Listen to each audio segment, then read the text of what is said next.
The filing of an appeal by Datuk Seri Najib Razak and his son Datuk Mohd Nazifuddin in relation to a 1.7 billion ringgit tax arrears is meant to avoid paying off what they owe the government, the Federal Court heard on Wednesday.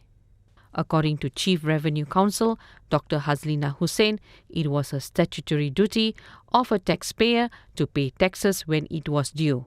She said the main intention the Parliament enacted the law provision in relation to tax collection is to ensure that taxpayers would pay their due even when they are appealing against it. The Council said Najib and Nazifuddin should have made payments for the tax arrears after receiving the assessment notice from the Inland Revenue Board. She also questioned why is there a need for special treatment in this case. Hazlina, who represented the government as the respondent in the suit, made the submission in the hearing of an appeal by Najib and Nazifuddin against summary judgments obtained by LHDN to recover the 1.7 billion ringgit in tax arrears.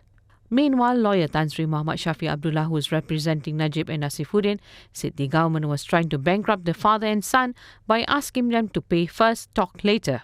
He said to ask Najib and Nazifuddin to pay the arrears before a hearing on the merits of the appeal before the Special Commissioners of Income Tax or SCIT would make the SCIT appeal become academic, as the government would have bankrupted them prior to any findings from the SCIT. The appeal was heard by a 5-judge panel chaired by Court of Appeal President Justice Abang Iskandar Abang Hashim. After hearing submissions from parties, the panel reserved their judgment to a date yet to be fixed.